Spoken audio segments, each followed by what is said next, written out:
Hello, everybody, and welcome to the Anita Posch Show, a Bitcoin-only podcast. This is a conversation about my experiences in the Bitcoin space and in emerging countries that I had with Svein Ølnes, a researcher and teacher at a Bitcoin course at the Western Norway University of Applied Sciences. Svein started teaching the course in 2018, and this year there is a record interest with more than 200 students enrolled. As always, you can watch this interview on YouTube, or you are one of the early adopters and use the Lightning-enabled app like the Breeze wallet or the Fountain app or the Sphinx chat, and you can send some sats while listening to this interview. And now a short word from my sponsors and then on to the interview. Enjoy.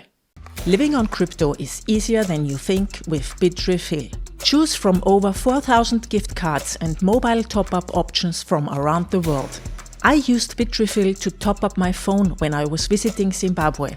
It was easy, worked like a charm, and I even earned sats back. Pay with Bitcoin, Lightning, Ethereum, Dash, Tether over Tron, and many more options. No account is necessary.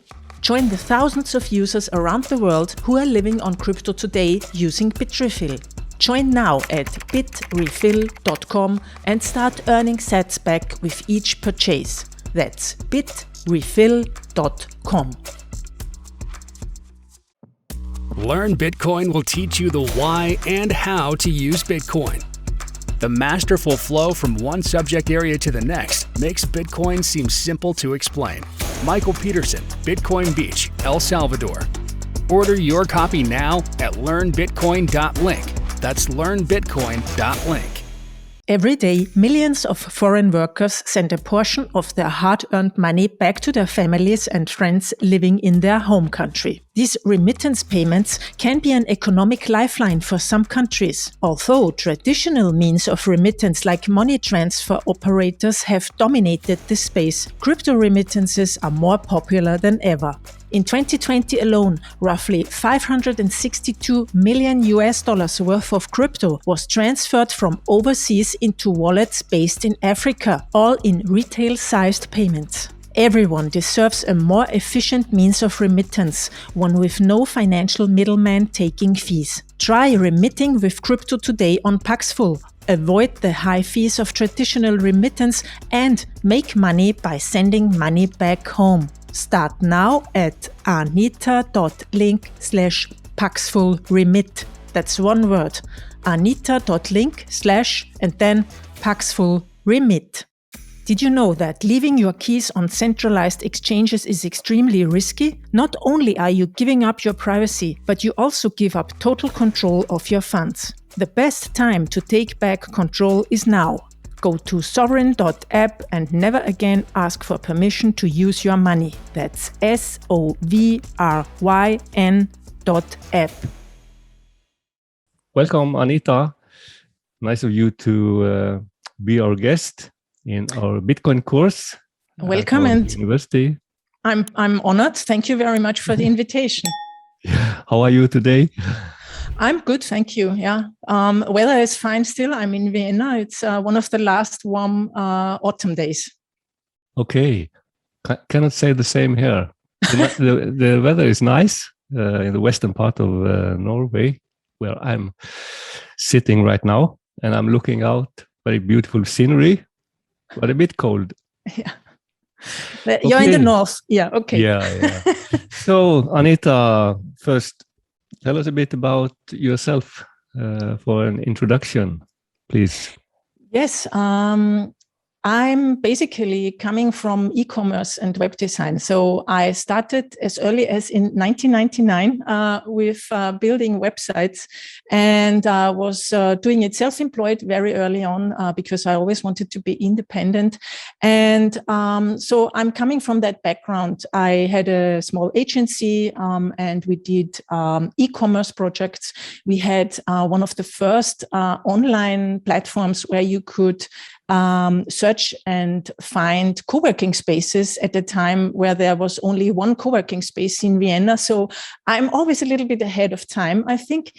And in 2015, I was working for bigger companies because, sometimes self-employment doesn't work out. And so I was doing big e-commerce projects there. And then I really thought to myself, so, okay, you're back. I mean, your career, you're in the middle or maybe coming to the end of your career in a way. What do you want to do next? Because I thought, selling stuff over the internet doesn't really make sense in the Western world, where we have so many things that we buy and we don't really need. And actually, it wasn't interesting to me anymore. And I wanted to find something what's really mine. I was always searching for that one thing where I'm so interested in it that I want to build my life around it in a way. And in 2016, I decided to do a break. And in 2017, then I found Bitcoin because I went to a talk of a then university professor. It was Sherman Foschengier, and she was talking about Bitcoin and open blockchains and what they can do for the world from the humanitarian standpoint. And I was blown away, and I knew that's what I want to do now. And so I started a solo business back then. And from that time on, like from 2017, 2018 on, I was able then to shift full time to do only Bitcoin education. So that's where I come from. So now it's a full-time job for you. It's more than a full-time job. More than that. It was interesting to learn that you first heard about Bitcoin from a university professor. That was I wouldn't assume that's not the usual that's exactly way of learning Bitcoin, because my experience, I'm a researcher and I'm also teaching, and I've been in the academic institutions for 25 years now, and my impression is that the universities sadly are lagging in this topic, and especially, they are interested in blockchain technology, but when you mention Bitcoin, all kinds of arguments come forward. Yeah, that's the same here in a way, because now they are calling it the blockchain center, So, and I understand in a way because they are paid by the industry. Bitcoin doesn't pay them, Bitcoin is not a company. And so I understand that from that point of view, but it's sad on the other hand, because as I feel sometimes education goes that way to say Bitcoin is old technology, which is in my point of view completely wrong. Yeah. That's where I came. I mean, I heard first from it in 2011, which is really interesting because I found my first tweet about it was in 2011. But then I thought it's just another PayPal. I mean, I just didn't get it and I didn't research it more. Most, I think, when I first encountered Bitcoin, that was my first impression as well. And that was in 2011. But I didn't forget it. I started looking more closely into first of all, the technology. I wasn't that interested in economy at that time. So my background has been technology. So I wondered, how can this work? And then gradually I found my way down the rabbit hole, and has been there since, I have to say. Yeah. Yes, that's the story of so many people in the space, because as I said, I'm coming from web design. I was an urban planner, actually. I studied urban planning, and I also made my way through this rabbit hole of learning about economics, Austrian economics. What is money? The history of money. I never knew where money comes from. And once you understand how money is basically coming into the world at the moment, the fiat money in our nation states, then you understand that that can't be a sustainable system. In my point of view, it's the reason why we are in this crisis, in this climate crisis. Yeah, there can't be exponential growth all the time. I mean, we can't grow that way in a way. Yeah, and yeah. Very interesting, because we just went through in our course, we just went through different economic schools of economy. And of course, we have two opposite schools. We have the dominant Keynesian school, the tradition from mainly Keynes, which is the economy of today. And we have the Austrian school on quite the opposite end of the scale. And you being an Austrian, I would maybe, and also into Bitcoin, I'm interesting to hear what are your thoughts on these different schools. Are you completely convinced that the Austrian way of thinking, I mean the economy way of thinking, is the perfect one? I can't say that because I'm not so much into economy. I'm not a theorist or a scientist in economics. But from what I learned in all those years from reading many books and writing my own book, is that there are big differences, as I said before, between those two. And the main school that has been taught on all universities is Keynes. And I don't know why nobody is teaching Austrian economics, because I read some books about it. I made interviews with Rahim Taghi-Sagedan. He's a Viennese Austrian economist. Mm-hmm. And these two interviews are really very good if you want to understand a part of Austrian economics. And if you read that, it sounds so logical. Yeah. I mean, the explanation what money is and what inflation is, it's so, yeah. I mean, inflation is basically when you have money as a good and you have more of it, then the value of it goes down. And that's what's happening when you are printing trillions of dollars, for instance. The value of the US dollar goes down. It's like the price for money, you know? And so, yeah. Yeah, I completely buy the argument of today's economy. It's credit driven, that's one thing, and it's based on almost an exponential growth. At least it's based on continuous growth. Mm-hmm. And seen against the climate threat, we have to start to think otherwise, I think. And in that perspective, I think Bitcoin and also probably the Austrian way of thinking is interesting.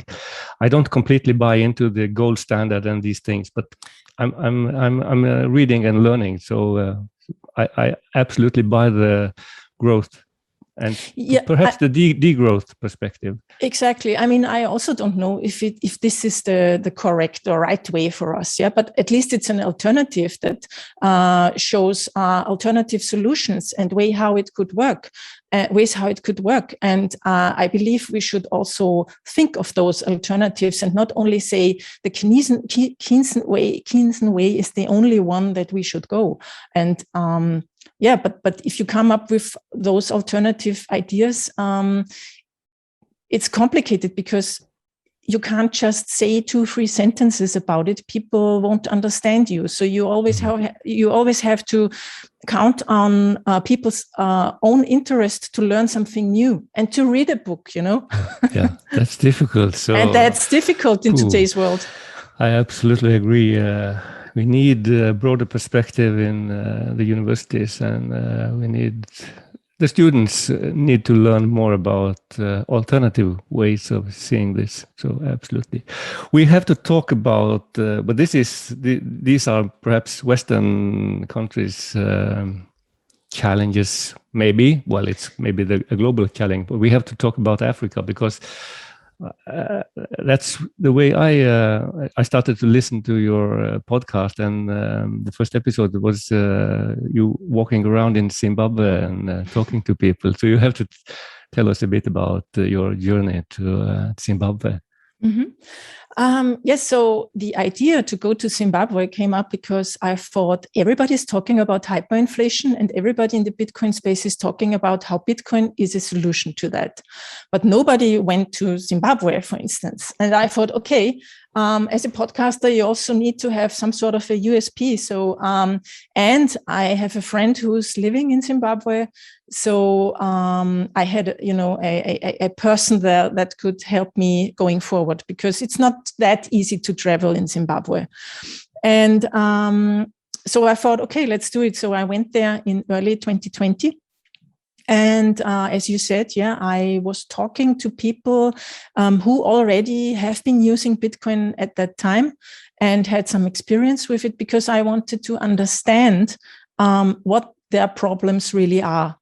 And as a European or a US American, or even more as a European, I think you have a very well working banking system. And that's one thing that you don't have in Africa. You basically can't send money from Zimbabwe to a neighboring country easily. You can't send money from Zimbabwe to Kenya, for instance, and things like that. You also have lots and lots of red tape, and it's very time consuming to do your banking. The Zimbabwe even more has currency controls. So if you, for instance, have a business running in Zimbabwe and you want to import goods from another country, you have to first ask the Central Bank of Zimbabwe if you're allowed to import these things to Zimbabwe. And until you get the okay or the no, the time period that you have your contract might be over again. So the central bank and the government in Zimbabwe are really, in a way, it's a very corrupt country. Sadly. So the financial elite there, or the political elite, starting with Robert Mugabe, the dictator, really extracted everything from the people. And the people were in those hyperinflationary phases, the government invented basically new money and told them, okay, from this day on, your US dollar accounts in your bank accounts are converted 1-to-1 to the new Zimbabwean dollar. But don't worry, the value of the Zimbabwean dollar will stay. It will be the same. So, of course, everybody knew that's not true. And I don't know how much the value has fallen since then, but you can't compare it. Like they really rob people from their money. And so the uncensorability of Bitcoin, the transportability, the easy way to access it. So I think the access is the most important part, in a way, to have access. You don't need an ID. You have to think about, there are like billions of people living in authoritarian countries, or billions of people who don't have an ID. So if you don't have an ID, you don't get a bank account in our system. So how do you want to save money? How do you want to start a business or have an account for your little farm, And Bitcoin enables all of that. And that was also the reason why I went to Zimbabwe, and why I'm interested in Bitcoin in that sense, in the way how it can support the humanitarian cause. It's not so. What did you find out? Is Bitcoin and cryptocurrency legal in Zimbabwe? What is the legal status? There is no status. So you basically don't know. Is it okay or is it not okay to do it? That's the reason why some of my interview partners wanted to stay anonymous. And for me, I always thought, okay, or have been thinking, I hope I can go back to Zimbabwe after these podcasts. But it's like that. So most people there trade in peer-to-peer groups, they have their own Telegram or WhatsApp or Facebook groups, where you build trust, you know each other, and you get recommendations who is a trusted partner in a peer-to-peer exchange. So, because there have been a lot of scams too. That's the sad thing. All over Africa, people have been ripped off by scams because they also don't know. I mean, if you don't know what's the difference between Bitcoin and any shiny whatever, and there have been so many MLM schemes, like OneCoin, for instance, and how they are all called. I think there is still a OneCoin thing going on, even if probably several. Yeah. So that's so sad to see. But my recent information from Zimbabwe is that, yes, of course, in the last year since I've been there, the usage of Bitcoin has grown. I know a friend of mine in Zimbabwe, she was able to not only receive Bitcoin as donations to open up the school she's the director of again, but also she's a digital entrepreneur on the side. So she started to pay her friend in Kenya, her freelancer there, in Bitcoin because it was the easiest way. And she told me even her parents, who are living in a very small town in remote Zimbabwe, they have a wallet now and they save in Bitcoin. And the thing is, people don't have much money to save. So it's important for Bitcoin, and that's a good thing that we have now the Lightning Network, so that people there can use Bitcoin in small values like micro payments, and that's opening a complete other door. Like that, Bitcoin is becoming a means of payment, like a payment money, so to use it in daily transactions. And we see that also that Paxful, for instance, which is a peer-to-peer exchange, they now have Lightning payments available. And so I think we can't imagine here how fast the growth in the usage is going in African countries. Yeah, it's remarkable. And you mentioned the Lightning Network, and the development there has been astonishing. It's not more than, 2-3 years ago, it was kind of officially launched, and it has grown enormously. And of course, it's very important for not at least African countries.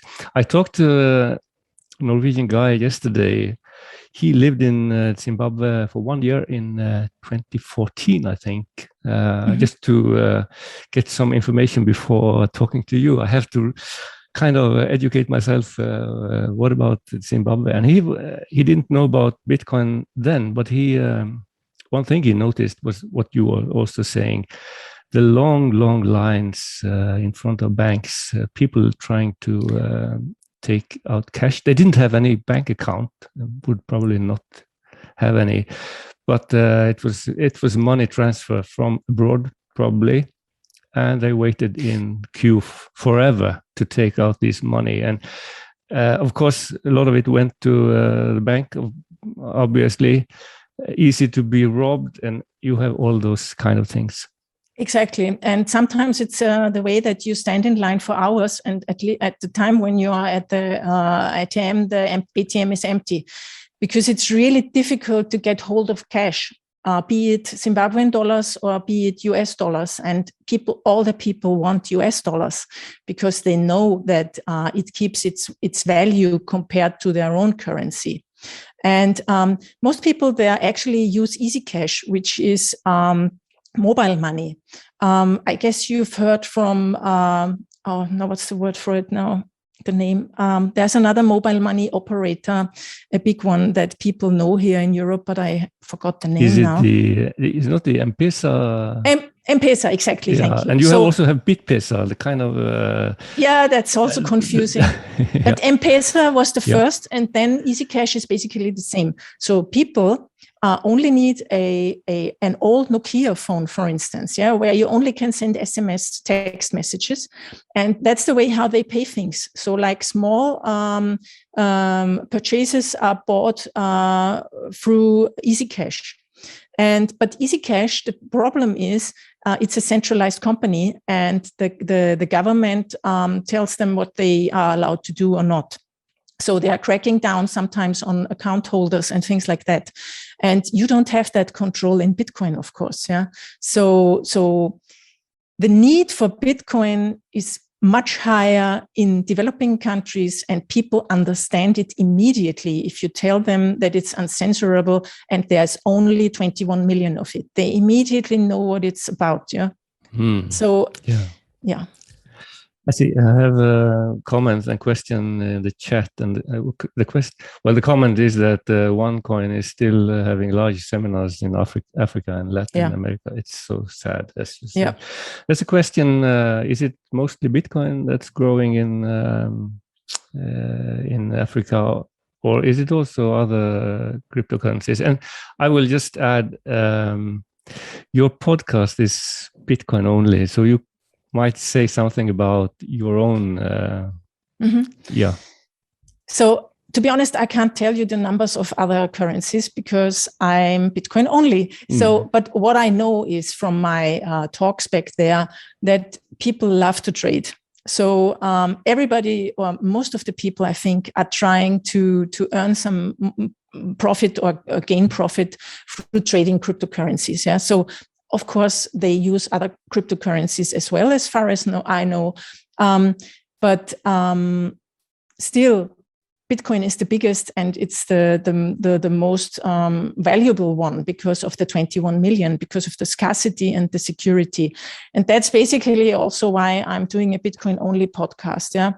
When I started in 2018 with the podcast, at the beginning, I also was not knowing where to look out or what's the difference between all those cryptocurrencies. Yeah. So, but the more I studied it, the more I realized that Bitcoin is the only one of those that has the properties that are needed to be able to be used in an extreme case. Yeah. For instance, if you're a human rights worker, you need lots of privacy. Of course, you could also use Monero, for instance, but Monero doesn't have this 21 million limit and stuff. So, so in my view, Bitcoin is the only cryptocurrency where you don't have a leader, you don't have a company, you can't take down the code in a way. It's the most decentralized cryptocurrency. Everybody can run a full node. You only need an old laptop or something like that, or a Raspberry Pi, and you can be a part of consensus basically. And you can't do that with the others. And that's why I think it's the best tool for the humanitarian cause. Yeah. Yeah. I absolutely agree. It's unique in so many ways, and I think also it's impossible to copy those properties and the history. And one thing many tend to forget is liquidity. There's a huge difference in liquidity. I mean, Bitcoin is on another scale. So that's also important when you're going to use Bitcoin for trading or even store value. So exactly. And I think that was one of the problems early on in Zimbabwe, for instance, because if you don't have liquidity and you can't exchange it, and people might not have US dollars.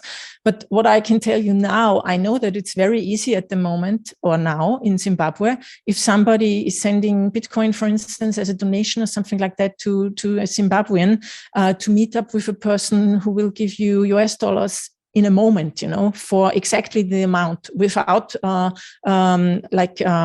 wanting to have some kind of fee for it. Yeah. I have a friend who did it like 2 weeks ago, and she said it was completely easy. And so liquidity is there now. Yeah. But you're right. That's an important fact. Yeah. And another important thing is, of course, education. And you also touch upon that. You are educating people. I am trying to educate people, but this is one of the really, really important tasks. So what can you say about it, both from your perspective and also maybe from in Austria and other countries? Yeah, you're right. If we talk about the scams, we see how important it is to be educated. But sometimes, even if you're educated, you fall for a scam because they're really good sometimes. So I think a lot has changed. When I came into the space in 2017, you could find a lot of information already freely on the internet about Bitcoin. But most people, they did know the name, but they didn't know more about it. Today, people have much more information already. They might even hold Bitcoin in one or the other way, and then come and ask you how it's built, what's the thing behind it, and want to be educated more. So that has changed, and there's a lot of information out there. But I think one of the reasons, for instance, why I wrote my book, Learn Bitcoin with the L in brackets, is because I never found something, or maybe I wanted to have a book like that in 2017, So because all of this free information online, you don't know, can you trust that? I mean, and you would have to need to, you don't know the optimal way to learn things. You as a teacher, that there are ways how it's easier to be educated or to understand things. And that's what I try to do in the book, like lead people from why do we need Bitcoin? Where does it come from? How is our money or our current money made? I mean, where does it come from? Why is Bitcoin interesting as an alternative to it, and things like that? And then I'm going into and how can you earn Bitcoin? How can you buy Bitcoin and security measures and these kinds of things? So yes, I think education is very important. And we also see it like in El Salvador, for instance, now, where the government said it's even legal tender. So people have to use it. At least businesses, I think, have to use it.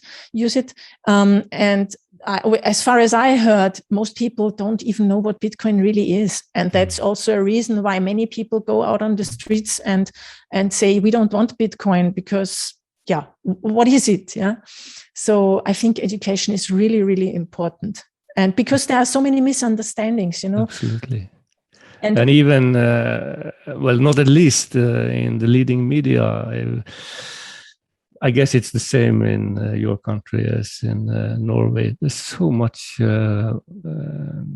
miseducation, FUD, these old stories recirculating again and again. And it's, So I think journalists should also be educated on this. Yes, that's actually also what I'm trying to do. If journalists ask me for articles, I try to educate them. But sometimes the article is still not really representing what you want to say, because, as I said, it's not easy to understand everything about Bitcoin, and I'm learning daily. Me too. So, yeah, exactly. So just if you read free, some people think if they have read free articles in a paper, then they know Bitcoin. I tell you, they don't. Yeah. No, I don't think you will ever understand it, the complete, to grasp the complete, possibilities and everything. As you, I'm learning every day, and I find that teaching Bitcoin is valuable because I'm asked questions, and I have to. I thought I knew this, and then I have to go and look up, and I see that it wasn't like I thought. It was something else. Always learning. Yeah, exactly. So your book is aimed at beginners, I understand. So it's low tech. It's not. How technical is it? It's not too technical. So because I wanted that beginners can understand the technology too and why it's important. It's very practical. So I give a lot of tips on security, how to store your coins securely and things like that. Sorry, now I lost the but it's a book you would like to read when you started to learn about Bitcoin. Exactly. So you can be a complete beginner, or maybe you even have your first coins or parts of coins. Then I think it's also an interesting read because it gives you an overview of all basically that's important in Bitcoin. I'm also talking about the energy need of Bitcoin, about the petrodollar, for instance, what's that, and things like that.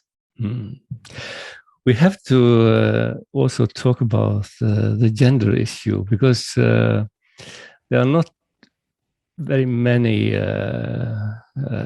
women in this space. I can see it's growing. That's very good. And and 1/3 of the students in my course are female, actually. So it was surprising, and I'm very happy to see that. But the space as a whole, it's dominated by men and young white men, young white male. What are your observations? That's my observation too. Yeah, but I think it's logical in a way. I mean, just look at the education or how we bring up our children. What's the image of women and men in media? That's coming from our how we educate our children, and we stay in these stereotypes. And if you think that Bitcoin is made of several scientific, say, branches. Yeah, like you have, on the one hand, you have IT, you have mathematics and cryptography, you have law, you have finance, and these all are spaces where men are dominating still. So it's only logical that in Bitcoin, that's combining everything, that you have a lot of white men. And also new technologies very often come from countries where there's the possibility to develop new technologies. So I think that's quite logical, and it reminds me of the time 1999 or something like that when I started with web design. These were also all men groups. And it changed with time. And I think really it's great that you have a lot of female students, because for me, Bitcoin is feminist in a way. It's emancipation from financial patriarchy, you know? So it gives women power. I mean, there's one interview I did with the Nigerian Feminist Coalition, which is really great. Yeah, listen to that. And so it's really from firsthand. And that's why I think that this will also change, and it's changing. I know 2, 3, 4 Bitcoin core developers, female Bitcoin core developers, and you don't need to be a developer to work in this space. There are so many jobs right now. Startups, companies are growing. They are looking for people, be it marketing or law or whatever. Yeah. So there's room, and I think it's important to have a diverse set of people in this space, because just as an anecdote, I met a young woman earlier this year in Vienna. She did a documentation or a little interview with me about Bitcoin, and I was speaking about the humanitarian case and inflation and things like that. And afterwards she said to me, you know what? I never heard this. I only know my young white friends, male friends, who are like investing and like gambling with their coins. And I'm feeling like, oh, I don't want to touch this, you know. But now she understood that there's a complete different side to that. And then in the end, she said to me, but actually, wouldn't I support this thing, this humanitarian cause, if I use Bitcoin? And I said, exactly. Yeah. I think we see, at least in Norway, and I guess as in most Western countries, we see a movement where women, especially younger women, take more responsibility for their own economy, and they try to learn more about economy, but also investment. And we see a clear trend. And I guess the interest for Bitcoin is kind of another side of this broader trend. So we clearly see it, and that, I guess, that goes for more than Norway. It's also in other countries. I think Norway is a little more feminist than Austria, maybe. I'm not sure about that. So there's more gender, how to say, equality. Yeah, than here, because it's still here like 20 or 30% difference in income here for women and men. And so for me, I tell all my friends, also my male friends, but more my female friends, please, if you have some money that you don't need for other things, and if you lose it, you're not crying about it, put it into Bitcoin. Please do it. Yeah. And I mean, now it's easy to say because we have a new all-time high. So if the value goes up, you're always the star because you have told them to buy Bitcoin. Yeah. But you need to be, you need to think about the fact that it will go down again. But you you have to think long-term. And that's also, for me, the thing that Bitcoin brings is this long-term thinking, long-term saving. Don't buy stuff that you don't need. Buy some Satoshis for it. Yeah. Absolutely. I'm wondering, in the Bitcoin community, there's something called Bitcoin Toxicity, and some say that the community is quite hostile to newcomers. What is your impression, being not new, but how were you welcome to the space and to the community?